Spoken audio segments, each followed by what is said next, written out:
It was supposed to be another routine episode of The View, until a single exchange between Joy Behar and Jasmine Crockett forced millions to rethink what real respect sounds like.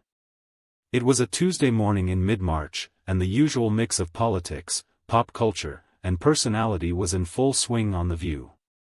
The hosts sat in their semicircle of coffee mugs and cue cards, ready to dissect the latest headlines. At the far left sat Joy Behar, just as sharp-tongued and quick-witted as always. To her right, fresh-faced but far from inexperienced, was Congresswoman Jasmine Crockett, invited on that day to talk about the widening generational gap within the Democratic Party. Hello friends, if you new here then don't forget to hit subscribe button, and if you like then hit the like button also, and don't forget to tell me in the comments where you from watching this video. Cameras were rolling, audience mic'd, the tension light but noticeable, the kind that only grows when strong opinions meet live television. Things were flowing until the conversation shifted to political identity, how different generations approach progress, race, and the way they hold power accountable. Jasmine, in her calm but focused tone, explained that younger lawmakers of color often feel spoken over or sidelined by the older establishment, not necessarily out of malice, she said, but out of habit. That's when Joy chimed in, her voice cutting across the conversation like the snap of a twig. "Oh please," she said, half laughing. "You young folks think everything is about race or disrespect. Sometimes it's just politics, honey." The word honey hung in the air like smoke after a match. The audience didn't laugh.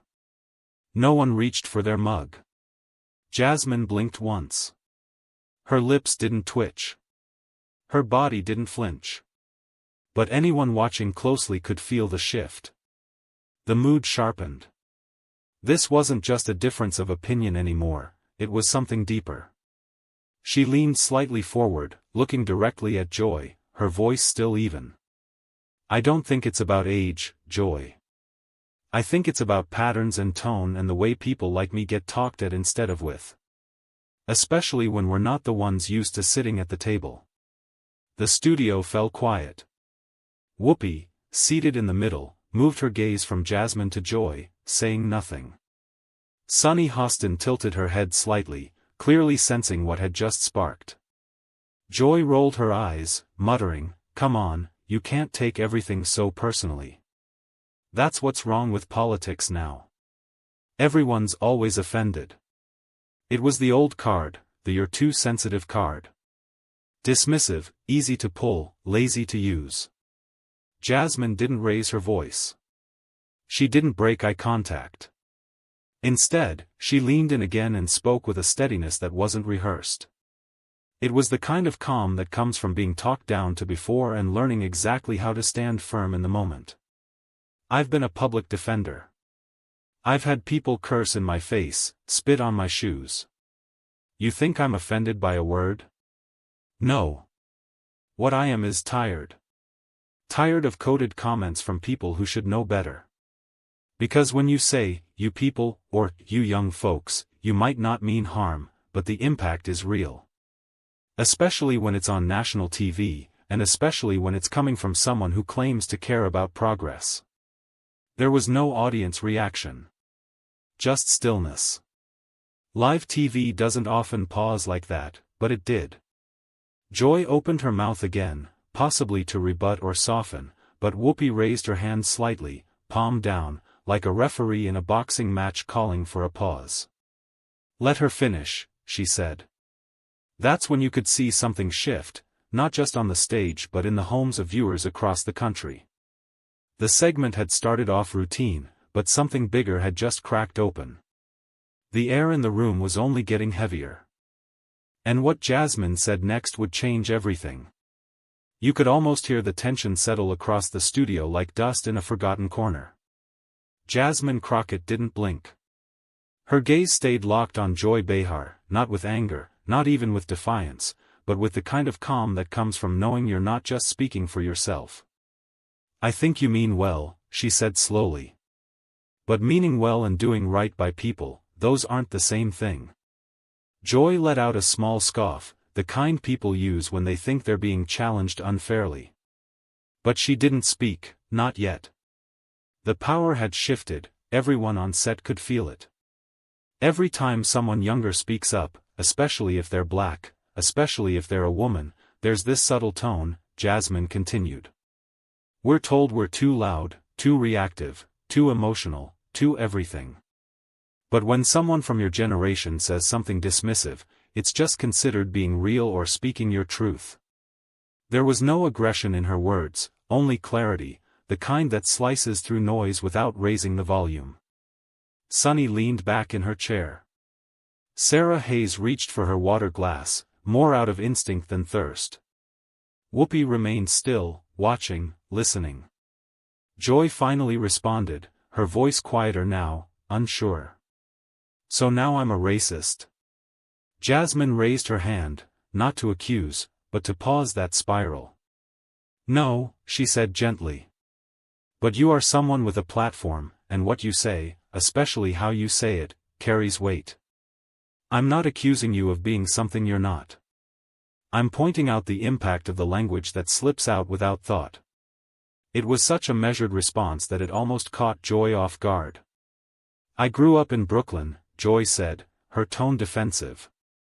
I've seen real racism. I marched, I supported causes. I've done my part. I don't doubt that, Jasmine replied. But doing your part back then doesn't excuse ignoring how things feel now. It's not about what you've done, it's about whether you're still listening. There was something deeply uncomfortable about watching a veteran of media being called in, not out, but in, by someone half her age but twice as grounded in this moment. The audience didn't clap. This wasn't a clap moment. It was one of those live-on-air silences where producers start glancing at each other in the control room, unsure whether to cut to commercial or let the moment breathe. Jasmine looked down for a second, as if gathering herself, then added, when we're constantly spoken over, corrected, or reduced to emotional, it sends a message that we're not really invited to the table. We're tolerated, barely, until we become inconvenient. Then we're caricatured as angry or difficult. Joy was quiet. She didn't have a comeback. And maybe, for the first time on that stage, she realized this wasn't about winning a debate, it was about hearing something she hadn't had to hear before, in front of millions. Whoopi finally stepped in, not to defend, not to deflect, but to ground the room. We've all said the wrong thing at some point, she said plainly. I know I have. But what matters is if we're willing to sit in the discomfort and actually hear each other, not talk over each other. It landed gently, firmly. Jasmine nodded, but her voice stayed steady. I don't expect perfection. I expect growth. Even on this set, especially on this set. It wasn't a call out. It was a reminder. The live feed continued. The conversation eventually moved on. But nobody in that room, hosts, guests, crew, or viewers, would forget that exchange. It wasn't just about Joy or Jasmine anymore. It had become something wider, something cultural. But while the cameras kept rolling, it was what happened after the segment ended that told the real story. When the show cut to commercial, the set didn't bounce back with the usual light chatter or polite smiles. There was no soft laughter, no easy pivot to celebrity gossip or cooking segments. What had just happened wasn't business as usual. Whoopi quietly removed her glasses and rubbed her forehead. Sunny glanced at her phone. Joy stared straight ahead, lips pressed, face unreadable. Jasmine stayed seated, hands folded, not triumphantly, but as if bracing herself for what would come next. Behind the cameras, the crew didn't move the way they usually did. Even they seemed unsure whether to resume normal duties or let the tension burn itself out. Nobody spoke, not yet.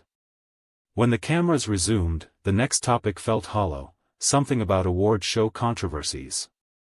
But the spark had already left the room. Viewers across the country weren't paying attention to whatever came next. Clips of Jasmine's response had already been clipped and uploaded within minutes. Someone from the audience had quietly filmed the segment on their phone and shared it before the show even wrapped. It was everywhere. Twitter, Facebook, Instagram, TikTok, flooded with reaction videos.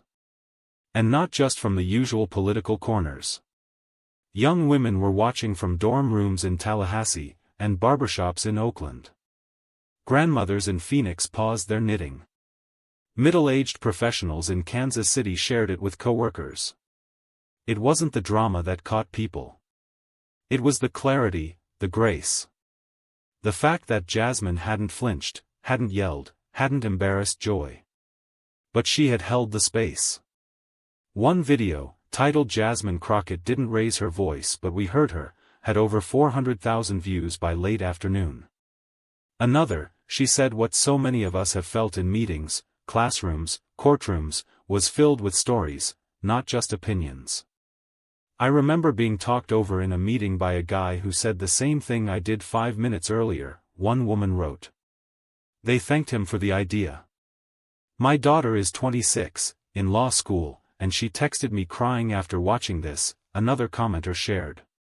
"She said it felt like someone finally said what she's never had the words for." But not everyone was celebrating. Predictably, some networks labeled Jasmine as confrontational. A morning radio show host in Dallas said she should have known better than to scold someone on air. One columnist wrote, "This wasn't courage. It was opportunism."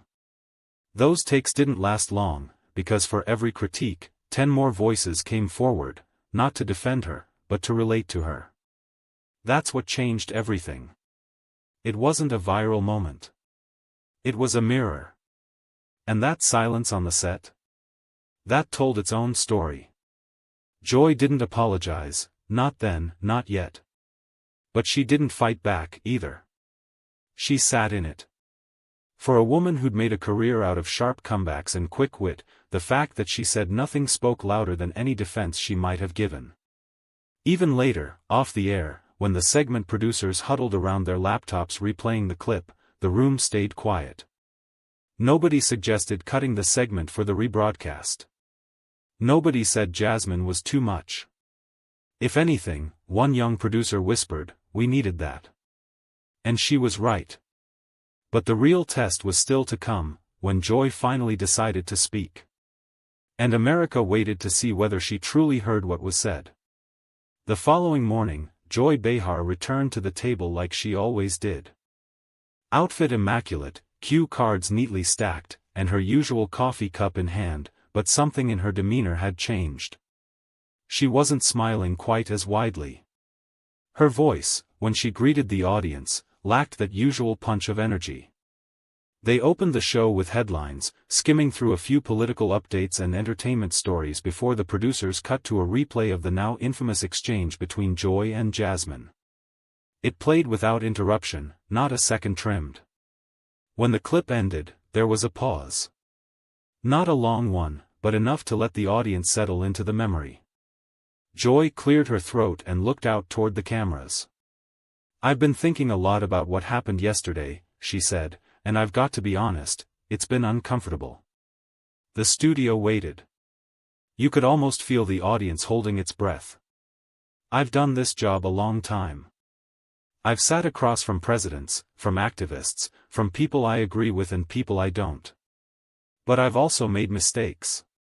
And what happened yesterday was one of those moments where I was wrong." She didn't look at Whoopi. She didn't glance at Sunny.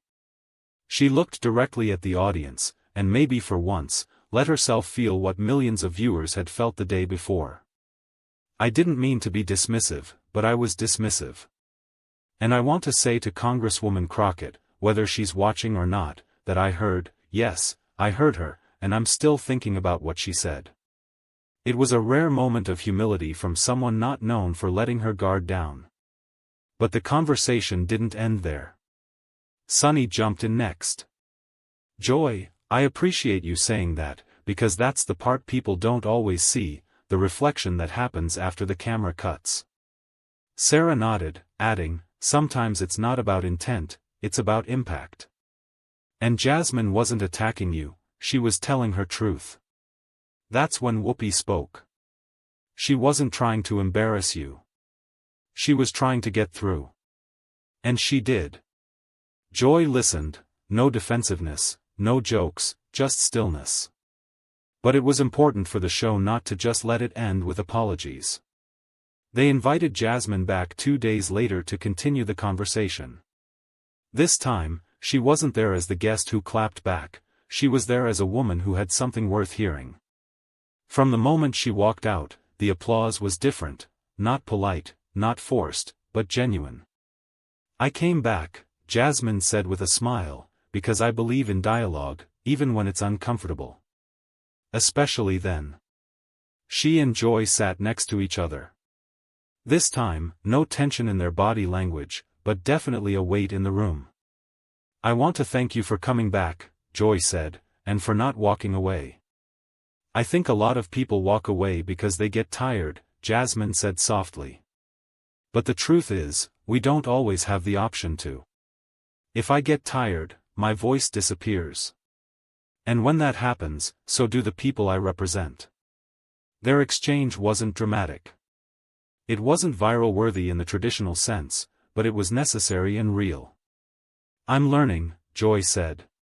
"That's all I ever asked for," Jasmine replied. And there it was, not a mic drop, not a standing ovation, just progress. Backstage, someone whispered to Jasmine, "You handled that with more grace than I would have had." She smiled. Grace doesn't mean quiet. It just means knowing when to speak with clarity. But while this moment brought healing on set, what happened across the country after that was where the real movement began. By Friday, what happened on The View had already become bigger than daytime TV. It was spilling over into classrooms, offices, group chats, podcasts, not because people loved controversy, but because for once, it wasn't just noise. It was clarity in the middle of the usual media fog. In a high school civics class in Sacramento, a teacher paused the day's lesson and played the clip. Students who usually leaned back with glazed eyes leaned forward. One of them, a girl with tight curls and quiet confidence, raised her hand and said, "That's what my mom goes through at her job. She always says they talk over her but never hear her." In a newsroom in Cincinnati, a group of young black journalists gathered around a conference table. They weren't watching the moment for entertainment, they were studying it like a textbook. One of them, Malik Green, looked up from his notepad and said, "She said it how we've all wanted to say it, but never knew if we'd keep our job after." But it wasn't just black viewers. It wasn't just women. It wasn't just the younger crowd. In a diner just outside Tulsa, Oklahoma, an older woman with silver hair and a thick southern drawl nudged her friend across the booth and said, "I don't agree with everything that Congresswoman said, but she sure carried herself like a lady. Didn't raise her voice once." The moment had crossed age, race, and region, not because it was loud, but because it was honest. More media outlets picked up on it. NPR aired a segment called Respect on the Record, What Jasmine Crockett Taught Us This Week. Even 60 Minutes called Jasmine's team for a possible sit-down. But what stood out most were the quiet changes. A corporate DEI consultant in Minneapolis said 3 different companies reached out that week, not to check a box, but to ask how they could address internal language dynamics more thoughtfully. A small church in Boise invited a young black woman to speak during their Sunday forum for the first time in years. One of the church elders said, "We can't be preaching about love and keep interrupting people mid-sentence." And Jasmine, she didn't let the attention turn her into a brand. She didn't change her tone or milk the moment. She kept doing the work, visiting neighborhoods in her district, attending committee meetings, showing up. When a reporter asked her if she'd seen all the attention, she shrugged and said, "I'm not new to this. I'm just finally being heard." Back on The View, the clip stayed pinned to their YouTube page for over a week. The comments kept coming in. This wasn't about canceling Joy. This was about recognizing that listening is a form of leadership. She didn't come to fight. She came to hold space. And she did. There was no scandal, no smear campaign, no sides to pick, just a woman who knew the weight of her voice, using it without raising it. And it was that restraint, paired with that truth, that stuck with people. Because in a world obsessed with clapping back, shouting over, and shutting down, Jasmine Crockett did something different. She made silence work in her favor. She let her words echo. But the true heart of her message hadn't yet been spoken, not until she returned to her community and shared why that moment mattered more than anything that ever went viral. The following week, Jasmine Crockett stood in front of a modest crowd at a community center in Fort Worth, Texas. Not a national stage, not a fancy conference hall, just a plain brick building with folding chairs, cheap coffee, and the kind of people politicians often forget after the cameras go dark. She wore jeans and a blazer. No press in sight. No staffer feeding her lines. Just neighbors, organizers, teachers, a few pastors. And a lot of women who'd seen parts of themselves in that televised exchange and wanted to understand the heart behind it. She didn't come with a speech. She didn't need one. I didn't plan for that moment, she told the room. I wasn't trying to go viral. I was just tired of smiling through what felt like a pat on the head. The room was still, the kind of still that invites truth. There's a difference between making noise and being heard, she said. What I said on that stage, that was years of being told I was too young, too black, too loud, too ambitious. I just happened to be on TV when I decided not to let it slide. An older woman in the front row raised her hand. You didn't flinch. That meant something. Jasmine nodded. You know why? Because I've already had all the doors slammed. I've been disrespected in courtrooms, in boardrooms, in backrooms. That was nothing new. But it's not about being unbothered, it's about being ready. Another woman, a former teacher, spoke up. I've worked in schools for 30 years. I've seen young girls shrink when someone older, usually a man, dismisses them in front of the class. You gave a lot of us permission to speak without apologizing. Jasmine smiled at that softly. I'm not perfect. I still doubt myself. But that moment reminded me that holding your ground doesn't have to come with fire. It can come with calm. Someone asked if Joy Behar had called her after the episode. Jasmine said yes. They'd spoken briefly, but honestly, no PR statements, no handlers, just two women trying to understand one another without the glare of studio lights. She told me she was still learning, Jasmine said. And that meant something. Because truth is, we all have blind spots. The work is in staying open enough to see them. By then, people weren't looking at her like a congresswoman. They were looking at her like someone they knew, a cousin, a daughter, a neighbor who finally said the quiet thing out loud without flinching. I didn't win anything that day, Jasmine said near the end. This wasn't about winning. It was about telling the truth without walking away from the table. A young girl, maybe 15 or 16, stood in the back with her arms crossed, trying not to cry. She didn't speak, but after the event, she walked up, hugged Jasmine without saying a word, and handed her a note. It said, "Thank you for showing me I don't have to shrink myself to be heard." Jasmine folded the paper and slid it into her pocket. She didn't need a camera crew to catch that moment, she already knew what it meant. Later, as the chairs were being stacked and people filtered out, a man approached her quietly and said, "The way you handled that, my daughter watched it 5 times. She said it changed the way she's going to speak in class." Jasmine looked at him and said, "Then it was worth it." Because for her, this was never about clapping back or correcting someone on TV. It was about giving shape to the invisible weight so many women carry, the weight of having to constantly defend your presence in spaces you earned your way into. But there was one final thing she needed to share, the lesson, not just for the people who saw it, but for anyone who's ever stayed quiet to keep the peace. 2 weeks after the episode aired, Jasmine Crockett sat for a local radio interview in Dallas. Nothing flashy, just a morning segment called Community Matters on 88.3 FM.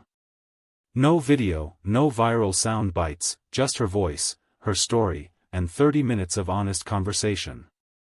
The host, DeAndre Fulton, a man in his 50s with a warm laugh and a history of giving local voices a platform, DeAndre opened with a simple question.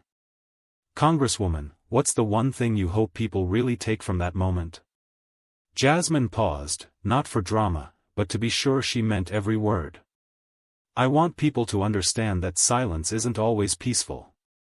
Sometimes it's just fear of being labeled, of being too much, of messing up the image you worked hard to build. But speaking up with intention, that's not aggression. That's clarity. DeAndre nodded, even though no one could see him. I think a lot of folks needed to hear that. They talked for a while about respect, how it's often expected without being returned, about how women, especially black women, are taught to soften their voices to make others comfortable. I'm not here to make people comfortable, Jasmine said. I'm here to make sure the next woman who sits in a room full of opinions doesn't have to keep shrinking just to be heard. They laughed a little, shared stories. It was the kind of interview that made people stay in their cars a few extra minutes after pulling into the driveway. But toward the end, DeAndre asked something deeper. When it's all said and done, what do you want your legacy to be? Jasmine exhaled. That I didn't just survive rooms. I shifted them. That I didn't try to be the loudest, but I made people listen. And that I never stopped making space for the ones who felt invisible. It wasn't polished, it wasn't rehearsed, but it was real, and it landed. The station's phone lines lit up after the show. An elderly man called in, saying he used to think young politicians were too sensitive. But now I think I just wasn't paying attention. A teenager called too.